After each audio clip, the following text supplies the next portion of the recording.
Good morning sir. Yeah, పిఏడి ఆయన 2 days leave పెట్టారు sir. మరి ఆ రూమ్లో ఎవరున్నారు? బాలుగారు ఉన్నారు సార్. నేను ఎంత చెప్పినా వినకుండా బాలుగారు ఆ కాంట్రాక్ట్ని వాళ్ళ మామగారికే కట్టబెట్టేటట్టున్నారు సార్. సరే, నువ్వు వెళ్ళు. Okay sir. సీత, విన్నావు కదా, ఇక లాభం లేదు. ఈరోజే తాడో పేడో నేను తేల్చుకుంటాను.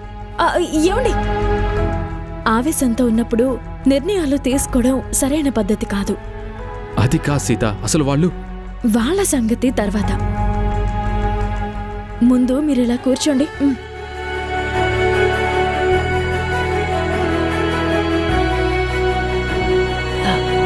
ఏమండి, ఒక్కసారి నా గుండె సవ్వడి వినండి.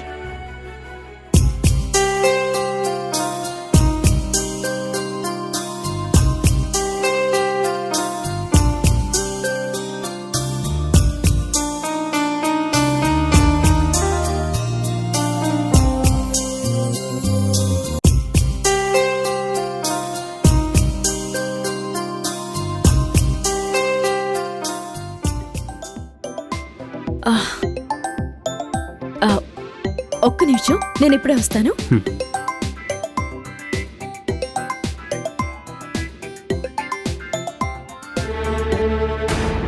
ఆదిత్య, చెప్పు. పని అయిపోయింది వదిన. ఇంకా డిపి రాడు, కాంట్రాక్ట్ మీద సంతకం చేయడు.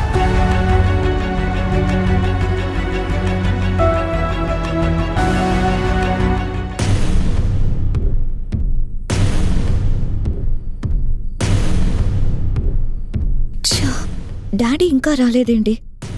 శ్రీరామ్ కాదు అన్నా కూడా బాలు మా డాడీకి కాంట్రాక్ట్ ఇస్తానని చెప్పేశాడు. ఇలాంటి టైంలో డాడీ నేను ఫోన్ చేసి అర్జెంట్గా రమ్మని చెప్పినా కూడా ఇంకా రాకపోవడం ఏంటి?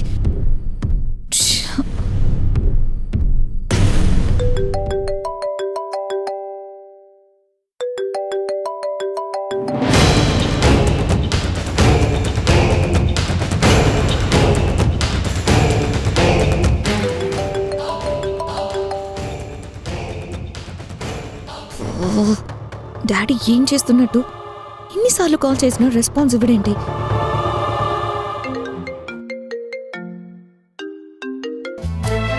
చెప్పండి డైరెక్టర్ గారు. Okay okay, tax related matters మనం ఇప్పుడే మాట్లాడుకుందాం. Yeah, I'm coming.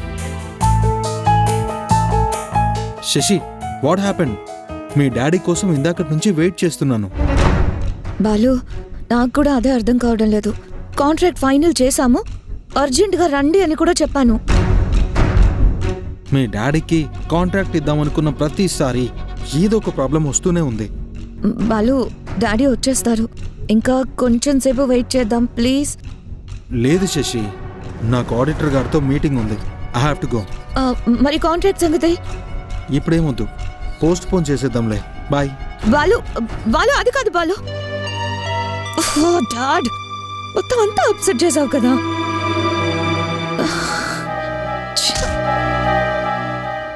శశి, ఒక్కొక్కసారి అంతే. మనం తలకిందులుగా తపస్సు చేసినా ఆ పైవాడున్నాడే, అస్సలు జరగనివ్వడు. మ్యాన్ ప్రపోజెస్, గాడ్ డిస్పోజెస్ అని అందుకే అంటారు కదా. Sita, it's none of your business. Correct. ఆ మాటని దేవుడు నాకు కాదు, నీకే చెప్పాడు. అందుకే ఇక మీదైనా అడ్డదారిలో ఆలోచించడం మానేసే. సీత, నాకు ఎప్పుడు ఏం చేయాలో బాగా తెలుసు. ఇది కరెక్టే. చూడు, బాగా స్ట్రెస్గా ఉన్నప్పుడు పెయిన్ బామ్ రుద్దుకుంటే కాస్త రిలీఫ్గా ఉంటుంది. రుద్దుకో. బాయ్.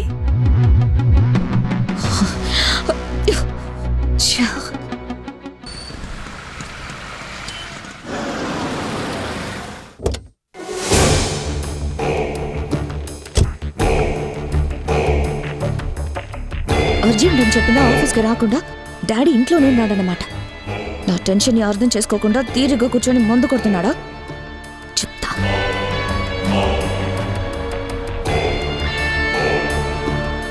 డాడ్ డాడ్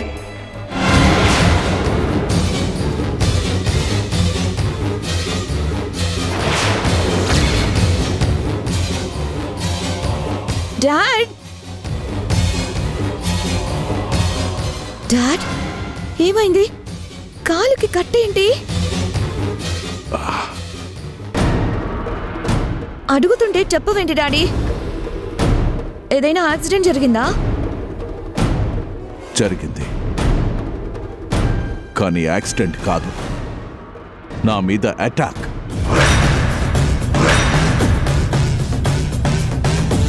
డాడ్ ఏమంటున్నావు?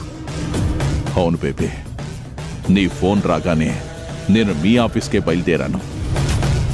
కారులో వెళ్తుంటే సడన్ గా ఎవడో వచ్చి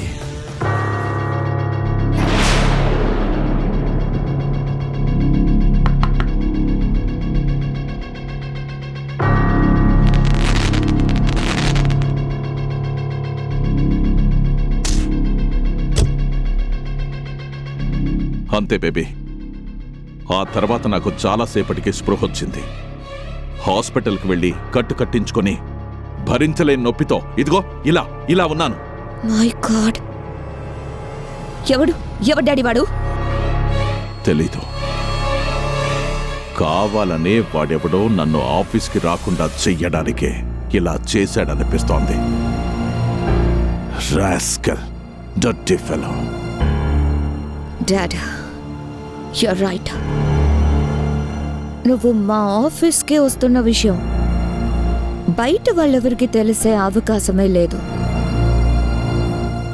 అంటే ఆ పని చేసింది ఖచ్చితంగా నీ గురించి నా గురించి తెలిసిన వ్యక్తే, డౌటే లేదు. నువ్వు రాకుండా అడ్డగించింది ఆ శ్రీరామే అయ్యుంటాడు.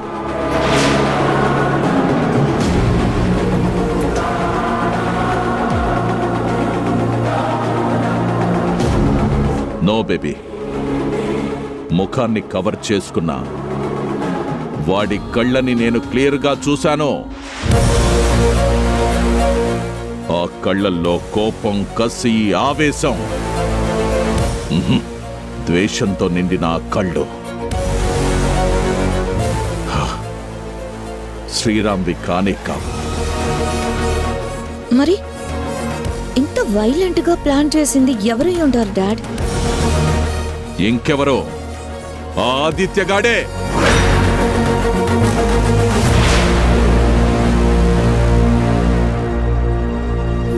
డాడ్ ఎస్ బేబీ, ఆ కళ్ళు ఖచ్చితంగా ఆ ఆదిత్యవే. మాస్కులో ఉన్నా నేను గుర్తుపట్టాను. వాడే వాడే వాడే ఆదిత్యగాడు. మన ప్లాన్ గురించి తెలుసుకొని దారి కాచి నన్ను దొంగ దెబ్బ తీయాలని చూశాడు. డాడ్, ఇంత జరిగాక మనం ఆదిత్య గారిని వదిలిపెట్టడానికి వీల్లేదు. ఇంట్లో నుంచి బయటకు వెళ్ళాక కూడా మన ప్లాన్స్కి అడ్డుపడుతున్నాడు అంటే వెంటనే మనం వాడిని ఏదో ఒకటి చేసి తీరాలి. You are right baby. పోనీ లెక్క దాన్ని ఊరుకుంటుంటే రౌడీగాడిలా రెచ్చిపోతున్నాడు వాడు. దెబ్బకి దెబ్బ తీసి వాడికి తగిన బుద్ధి చెప్పాలి.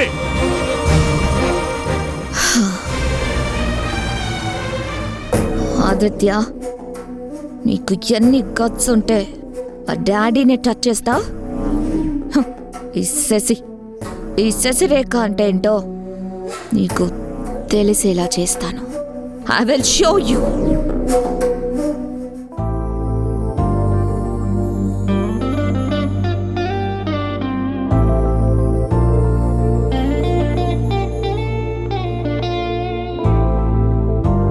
శైలు ఏమంటున్నాడే మీ మెకానికల్ ఇంజనీర్?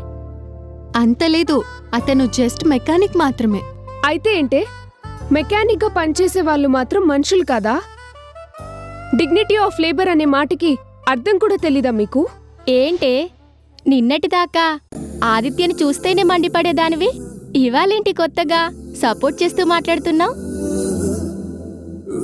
ఆ ఆదిత్యని కావాలనే టార్చర్ పెట్టేదానివి ఇవాళేంటే వెనకేసుకొస్తున్నావు? వెనకేసుకుని రావడం ఏంటే? కష్టపడే నేచర్ ఉన్న వాళ్ళని నేనైనా మీరైనా మెచ్చుకోవాల్సిందే కదా.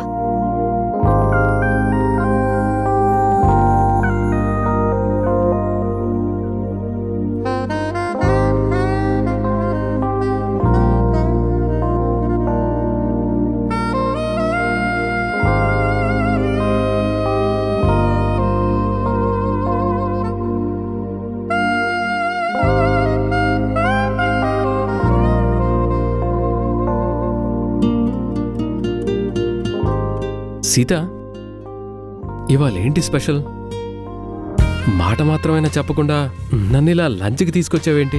నాకు తీసుకురావాలనిపించింది, తీసుకొచ్చాను. అదే ఎందుకు అని అడుగుతున్నాను. ఏమండి, మీరు హోటల్కి రమ్మన్నప్పుడు మీ భార్యగా నేను ఇలాంటి ప్రశ్నలు ఏమైనా వేశానా? లేదు కదా. ఆ, మ్మ్. నా భర్తగా మీరు కూడా ఇప్పుడు మాట్లాడకుండా కూర్చోండి.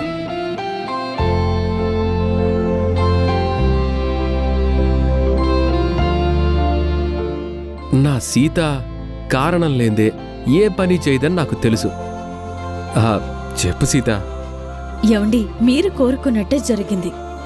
ఆ డీపీకి కాంట్రాక్ట్ వెళ్లకుండా ఆగింది. అందుకే హ్యాపీగా సెలబ్రేట్ చేసుకుందామని ఇక్కడికి తీసుకొచ్చాను.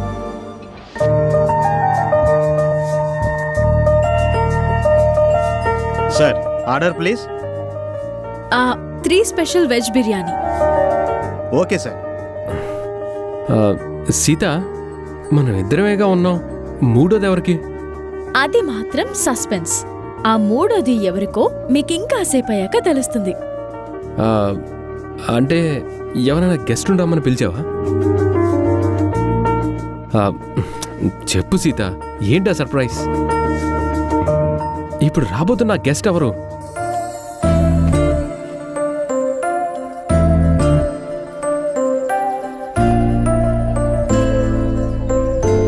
నేను చెప్పడం ఎందుకు, కాసేపు ఆగితే మీరే చూస్తారు. అదిగో చూడండి. హాయ్ వదినా. హలో నయ్య. హాయ్. అరే తమ్ముడు, కూర్చోరా.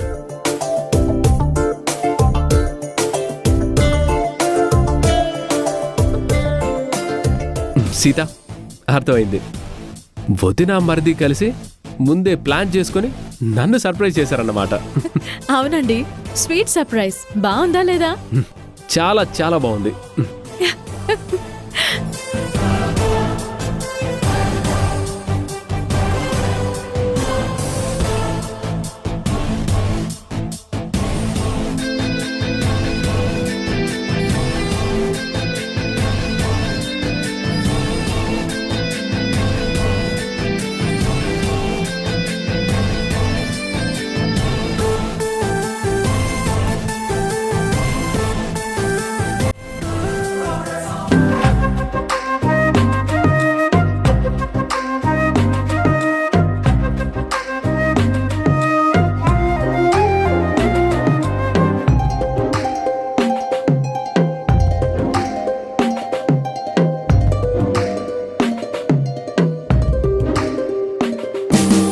అరే, అది చూడండి.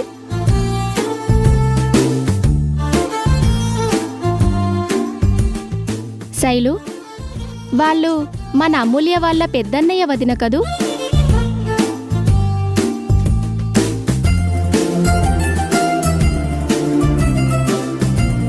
వాళ్ళతో కలిసి భోంచేస్తోంది మీ షాప్లో పనిచేసే మెకానికే కదా? అవును, ఆదిత్య కోటీశ్వరులైన అమూల్య అన్న వదినలతో కూర్చొని లంచ్ చేయడం ఏంటి? నాకే సర్ప్రైజింగ్ గా ఉంది. సీత, నా తమ్ముడిని పిలిచినందుకు thank you so much. Hello శ్రీవారు, ఆదిత్య మీకు తమ్ముడు మాత్రమే కాదు, నాకు మరిది కూడా. అన్నయ్యగా మీరు పిలవకపోయినా వదినగా నా మరిదిని పిలవాల్సిన బాధ్యత నాకుంది. అన్నయ్య, విన్నావు కదా, అది మా సీత వదిన అంటే. చూస్తున్నాను రా, ఎంతైనా నువ్వు ఆవిడ గారికి లక్ష్మణుడు లాంటి వాడివి కదా.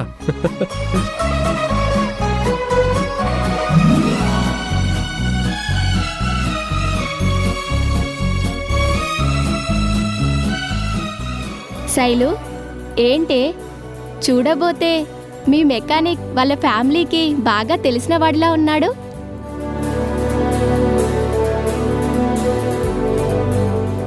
ఏంటి శైలు, ఇందాకటి నుంచి ఆదిత్యని రెప్పవాల్చకుండా అలా చూస్తున్నావేంటి? ఏంటి కదా? కథ లేదు, కాకరకాయ లేదు. అబ్బచా, ఏమీ లేకుండానే తన గురించి అంతగా ఆలోచిస్తున్నావా? అవునే, ఆలోచిస్తాను. మా మెకానిక్ నా ఇష్టం. అబ్బో, ఒకప్పుడు దులపరించేదానివే, ఇప్పుడేంటి అతని మీద ఏదో ఫీలింగ్ పుట్టినట్టు మాట్లాడుతున్నావు? అవును, ఫీలింగ్ పుట్టింది. ఆ ఫీలింగ్లో నుంచి ఇష్టం, ఆ ఇష్టంలో నుంచి లవ్ పుట్టింది. అయితే ఏంటే, మీకేంటి అని? అబ్బో, అయితే మీ లవ్ స్టోరీ చాలా దూరం వచ్చినట్టుందే. ఇంతకీ వన్ సైడ్ ఫీలింగేనా? తన సైడ్ నుంచి కూడా రెస్పాన్స్ ఏమైనా ఉందా? అట్ ప్రెసెంట్ నా సైడ్ నుంచే. తన మనసులో ఏముందో మెల్లమెల్లగా తెలుసుకోవాలి. తెలుసుకోవే బాబు, ప్రేమ అనేది పుట్టాక ఆ మాటని బయట పెట్టకపోతే లోపలే కొట్టుకుపోతావు. నీ బెస్ట్ ఫ్రెండ్ గా చెప్తున్నాను, వీలైనంత తొందరగా అతనికి ఐ లవ్ యూ చెప్పేసే. ఎస్, చెప్తాను. ఆదిత్యని ఎలాగైనా నా వాణ్ణి చేసుకుంటాను.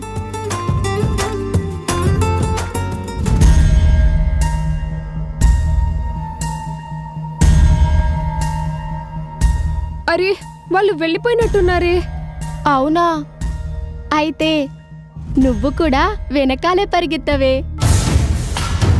నువ్వక్కడ నేనిక్కడ అయితే ఎట్లా అంటూ మీ హీరో కాళ్ళకి అడ్డం పడిపోవే. మిమ్మల్ని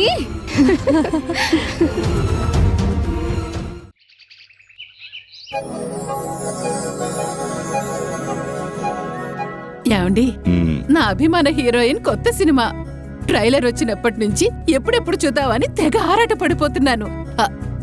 ఇదిగో టికెట్లు దొరికినట్టేనా? మన ఘోరాన్ని పంపించాను కదా.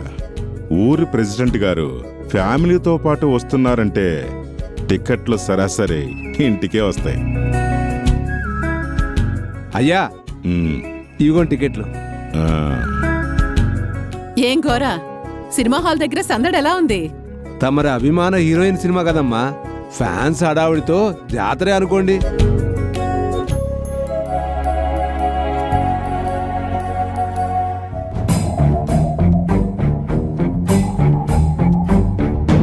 ఎరా గోరా, ఏంటయ్యా? ఎన్నిరా ఇవి?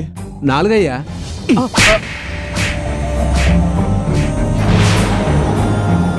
మూడే టికెట్లు తీసుకురా అని చెప్పాను కదా. అంటే అయ్యా, మీరు 4 ఉన్నారు కదా అని 4 తెచ్చాను. నర్మై,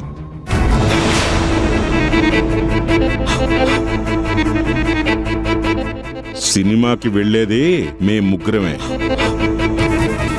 ఇంకోసారి నీ సొంత తెలివి ఉపయోగించావా జాగ్రత్త.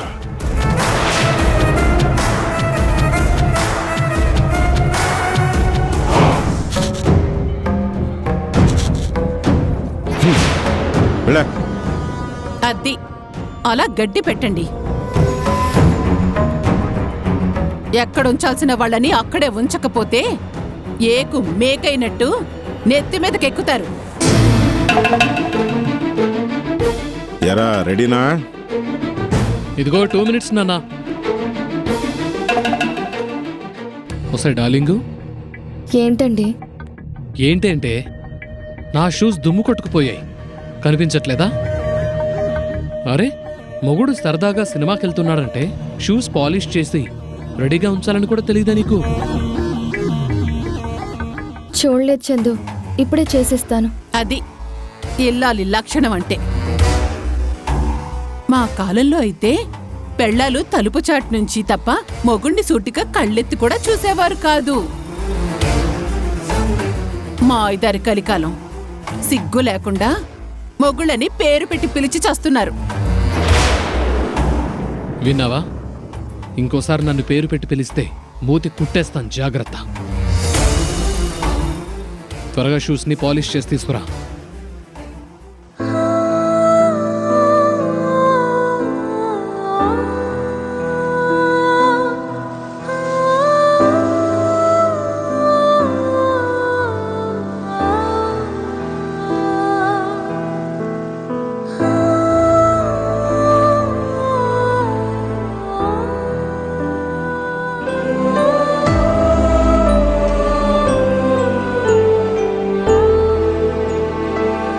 రే ఆదిత్య, నువ్వు మా డాడీ కాలును విరగొట్టావు కదా, ఇప్పుడు నేను మీ అమ్మకు కూడా అలాంటి గతిని పట్టిస్తాను.